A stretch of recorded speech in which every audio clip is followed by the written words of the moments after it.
What happens between incarnations? My story is yours too, dying on a battlefield, and entering the realm of souls, meeting my own soul, healing from that life, meeting my soul family, part 1 of 2.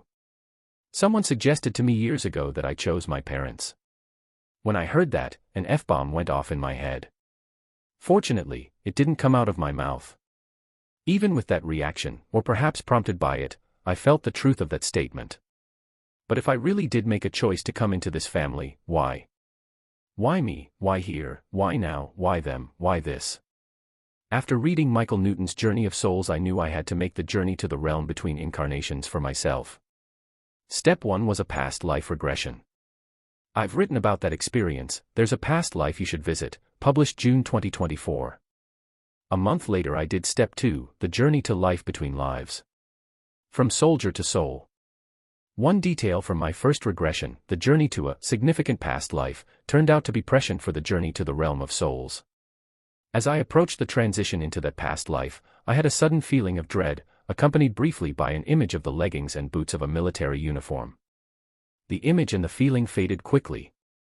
I was relieved and didn't mention it on the recording. For weeks later now, I'm beginning the Life Between Lives session. That image comes back, and I find out what it meant. I relive my death experience as a soldier in World War I. The journey begins with an easy shift to the most immediate past life. I emerge into that life and look down. What follows is the transcript of the audio recording of that session. Indented comments like this one are comments I added after the session. I see what strikes me as ridiculously shiny black boots, then the uniform and leggings of a soldier in World War I. There's a weight in my hands. It's a rifle. There's a bayonet on the end of the rifle. On my head is a Canadian Army helmet. I'm going into my first battle. There are men on my right and left. One of them is my sergeant, and 2 others are my friends. There's barbed wire somewhere nearby, but it's not stopping us. We've come out of a line of trees onto a muddy open field and are walking toward enemies I can't see who are shooting at us from the forest across the field. I'm carrying the rifle pointed forward, but we haven't been given the order to fire. We don't know what the hell is going on except that we've been ordered to move forward, and that's what we're doing. Breathe, walk. We're doing it. There are heavy noises ahead. The forest is still a good distance away, maybe half a mile, and we're moving up under an artillery barrage from guns behind us. There's adrenaline. There's also excitement. Even with that, I feel calm. This is what I'm supposed to be doing. It's an adventure. This is my first taste of the real thing, and I'm exhilarated by it. I'm pleased that I don't feel any desire to run. I'm aware of my buddies around me. I would never let any of them down, and I have the same faith in them. One of them goes down. He goes to his knees and flops forward onto his face. We keep moving. We're trained not to stop. We have been walking more or less as a straight line, and now the line gets uneven as some of us move forward and some back so that the guys who are shooting at us won't be able to just use the same range and get all of us. I hear a machine gun. They can see us. I feel absolutely neutral about the people who are shooting at us. They're trying to kill me, and I'm going to try and kill them, and I hope I do. The soul doesn't want to kill. But there's the human body, and there's the soul. The soul steps back. It knows that this is the journey. It doesn't try to take control. The soul understands that this experience is one of the major aspects of why it's in this body. UNH. I just took a bullet in the stomach, and I'm on my face. My helmet is the only thing that's keeping my face out of the mud. It was a hit pretty high up. I'm aware that the body is dying quickly. I'm alone now. The other guys are still moving. They've left me behind, and there's nobody around. I haven't even fired my rifle. I'm moving up and out of my body now. 5 feet above it, I leave behind the physical pain, along with all other human sensations and emotions. I look toward my body and express gratitude for the life I am leaving. I think of my mother. She didn't want me to go, but she didn't try to stop me. I find myself with her in the farmhouse where I grew up. She's sitting at the kitchen table. I see her face and I know that she knows. She puts her face in her hands. I offer her my love, of a purity I have never expressed before. Then I am pulled quickly up and away, leaving behind the farm, the rolling countryside, the distant cities, and the planet. In a later journey to the realm of souls, I learned that this life had been pretty idyllic. I had a good life with my younger brother and my mother. We worked hard, and we were rewarded for our work. We lived on a small farm on rocky land in Ontario. We managed to meet our own needs, not wealthy, but with a sense of well-being. My name was Les, maybe Dixon or Erickson, and I volunteered in a Canadian Rifle Regiment. I don't know the year or location of the battle I died in beyond that it was early in World War I, in France or Belgium. Les was a skinny, self-indulgent, dissatisfied, somewhat spoiled romantic who had no idea what he was getting into. When the war broke out, it was an opportunity for adventure. And his friends were going. He joined up to get away from farming and to prove himself a man. He was 22 years old. A brief encounter with my own soul. Now I'm moving, rising far above my body to where the battlefield is not even visible. I'm far above the field, then far above the earth, and I am expanding. I know that I have been through this expiry. One of the first entities we encounter after leaving a body may be the holographic part of our soul that remained in the soul realm while some of our soul energy entered the body of a human being. Sometimes this meeting is a very sweet experience of merging, but in my case this time, the newly discarnate aspect of my soul needed some repair work done before I was ready to merge with the aspect of my soul that had remained in the realm of souls. Hypnotherapist, what happens next, now that you've cleared the physical incarnation? Wes, a light seems to be condensing in front of me. There is a being inside that light. What I'm getting is just love. And a welcoming. The fundamental quality of the realm of souls is love. The nature and purity of this love is far beyond what can be experienced during an incarnation. Perhaps the closest humans can come to experiencing the love that is present always and everywhere in the realm of souls would be the pure love between a mother and a new baby in the magic moments just after birth. If that is the case, why do we not all just want to go home to that realm? The answer is twofold. We know this love will be there for us when we eventually do go back home, and we know that in the meantime, we have work to do here both as a contribution to our human world and to learn from the lessons that our soul has chosen for itself as a human. The being inside the light was the part of my soul that stayed in the realm of souls while part of my soul energy entered the body of Les during his time in the womb of his mother. When Les died, the part of his soul that had been in his body needed some healing before it would be ready to reintegrate with the part that offered the welcome, so he didn't go to it yet. Time in solitude is what I need right now.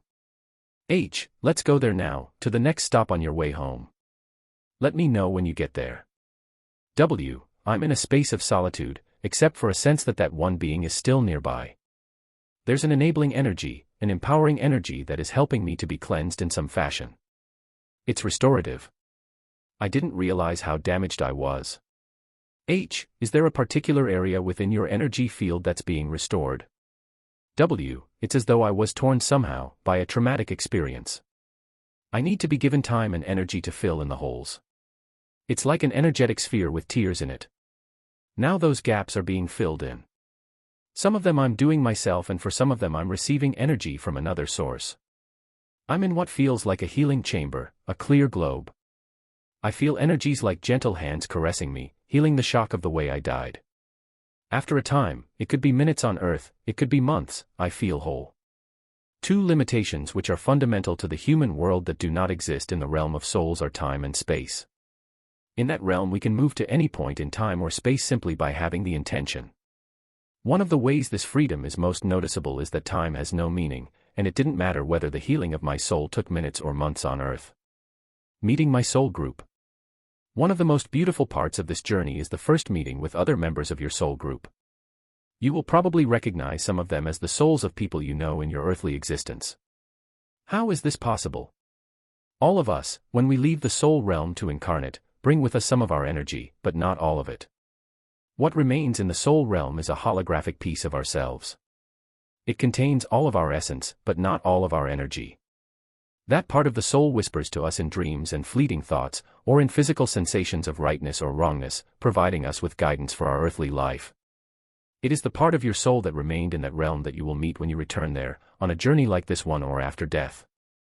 Many of the other souls you find there are also holographic parts of the souls that are incarnated on Earth as your friends, family, or others. I'm standing in a garden area now. Are you alone? Do you sense or see any presences? W. Yes. They're ahead of me. 5 or 6. H. Is there one that seems more particularly bright, or are they all about the same? W. About the same. They don't seem to know I'm here. H. How does that make you feel right now? W. A bit disappointed, but it's okay. H. What happens next? W. I see the face of a friend from my life as Wes.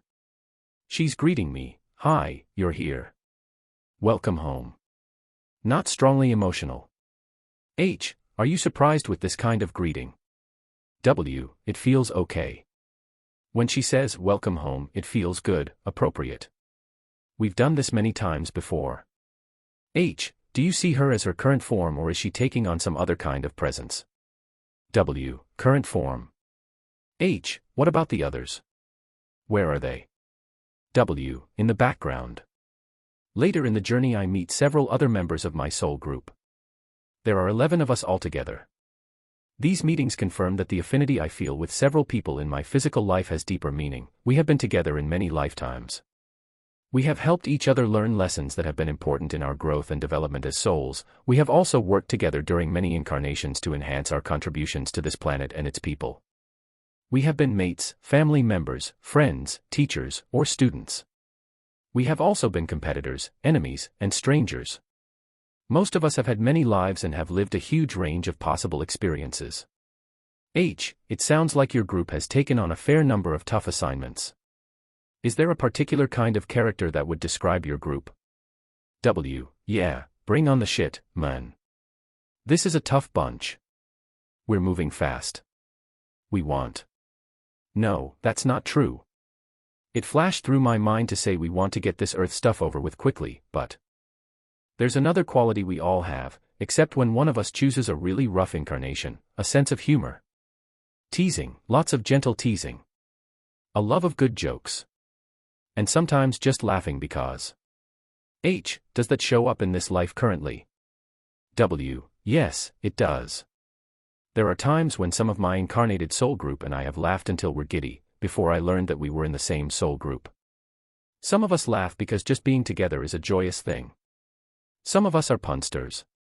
That serves our learning as well as helping us get through difficult incarnations. We know not to take ourselves too seriously. We're here for a long time, we immortal souls, so let's have fun. There's just the simple joy of existence too. That's something all of us have learned to celebrate, even in the hard times. Existence is a pretty amazing thing. H. How does the group feel about the opportunity to incarnate on Earth? W. We all like it here. We know that it's a dense place and that some incarnations are going to be tough. But we like it here, yeah. In my next post I will describe the remainder of my first journey to the realm of souls. If you'd like to know more or explore your own soul's journey, check my website at windwalker.ca or send me a private message. Let's have a conversation to see how we might work together. If you know someone who's curious about all of this, please send them my way. In part 1 of this split post I described the death of my body in the incarnation that precedes this one, and my first experiences in the realm of souls. This post describes the remaining phases of that journey. As in the first post, italics indicates a comment added after the journey. Meeting the Council of Elders.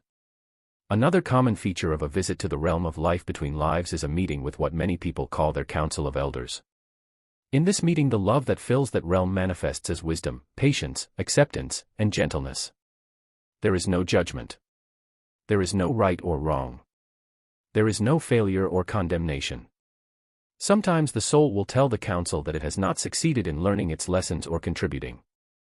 The response from the council, and from other guides, is often to point out areas where the soul did demonstrate love or compassion, and to remind the soul that this is only one incarnation, there will be many other opportunities. W. Wes, I feel loving respect from them, which seems strange. I wasn't expecting this. H. Hypnotherapist councils have much respect for us because they too know the difficult journey that we face coming to Earth. W. Sometimes they're wearing something that's from the shoulders down and I can see faces, then that changes into a hood with a peak on it and I can't see their faces. Energetically, they're all androgynous, although the one in the center appears male.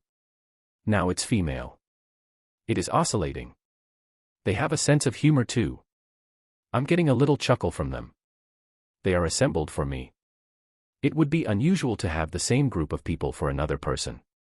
Who is on a council depends on the needs of the person coming before them. For me, some of them change from one meeting to another, others have been with me for a long time. H. Do they have a teaching or reflections for you from the life you just left? W. Yeah, they share my guide's opinion. You've done well. You're doing well. They are less excited about that than my guide, but they've seen immense numbers of souls, many more than my guide. One wearing saffron is very bright. She says, remember your lessons. Remember compassion. The lesson is not of, but from, pain. You have more to learn about that. Designing my next life. The greatest gift of this life between lives journey may be that we come to understand the choices our soul made for our current life. In collaboration with many other souls and my guide, we choose our initial circumstances for the next life, body, family, social environment, location, and major events that will provide opportunities to the soul to learn as well as opportunities to be of service as a human. W. It feels like there are some important things that I need to address. The word compassion popped up. What am I going in there to do? I want to enjoy this next body. I'm looking for something that is a good body and a good mind. And circumstances that are not physically demanding. That would require being born into a society that has a lot of privileges. I also want to be male. H. What does your guide have to say? W. He reminds me that you have also asked to experience some deep human pain, to know loneliness. Now there's a discussion between the two of us. How can I have all these nice things that I want and pain? He doesn't answer, he just smiles, and I get this little twinge of, I don't want to know this pain. It will be emotional and spiritual pain. Now I realize that I have chosen the strong body and mind so the human will not be overwhelmed by the pain I have requested for my learning and growth as a soul. H. What's the spiritual pain about? Does he give you any sense? W. He doesn't tell me, just gives me a little look that says you'll get it. As I was preparing to go to the place of life selection to choose my current life, two other souls who are in my family are discussing the lessons that they wish to learn in their next lives. I have incarnated with both of them many times before. Among the three of us, we decide that one of them will incarnate at about the same time as I do, and the other will be born some years later and come into my life as an adult. The one who will be the same age as me has chosen lessons that are complementary to mine, making us a good match for each other. The other will incarnate at a time when those early lessons have been offered, and bring to me, and receive from me, new lessons, when I will be older and more mature. The plan has unfolded well. Both of those souls, now that all of us are incarnated as humans, have assisted me immensely both in progressing with the learning my soul sought for this incarnation and in contributing to our planet and to humanity. I go to the place of life selection. It's a huge room filled with television screens, and there are souls around every screen. I'm at a screen that is about 4 feet square, maybe a little wider than high. There's one life being presented. I'm shown some of what that life will offer, not the whole story, but primarily what is important to my soul's intentions. After observing for a time I say yes, I'll take this one. Some months later, in another journey to this place, I learned that there were 3 possible lives, and they decided to show me this one first.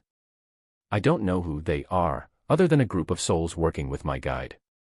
This is their job. I now know what body I will inhabit in my next incarnation, what my location and social/economic circumstances will be, who my family will be, and what major life events I will encounter. I know what challenges I will face and why I have chosen them. I also know that when I am born into human form again, I will pass through the veil of forgetting. I won't remember any of what has just been decided. If I'm fortunate, I may discover it as time goes on. I may have a sense that I'm on Earth for a reason, and realize why I find deep satisfaction in certain kinds of activities while finding others uninteresting or disagreeable. I may have spiritual experiences or awakenings that guide or affirm my understandings and choices. None of this next life is certain to progress as planned, because I will also be born with free will. As a combination of soul and human, I may make choices that are aligned with my soul's purposes, or not. But as the saying goes, that discussion is beyond the scope of this article. The journey continues. After these journeys, first to the significant past life and then to the realm of souls, I realized that the techniques the hypnotherapist used were very similar to the process for entering a deep meditation that is part of my shamanic path. I decided to try a self-guided journey to that realm. It worked. I easily revisited the realm of souls, where I learned more about that domain and found answers to questions that had arisen after the first journey. Since that time I have visited many other lives, one of them more than 20 times. I've explored much farther into the realms beyond the physical. I have become a channel for entities who watch over us with love from other realms and dimensions. I will write more about these adventures. Your own journey. For the past 8 years I have been privileged to guide these journeys for many others as part of my service. If you feel called to explore past lives or the journey of your soul, I invite you to message me. Be blessed. Travel well.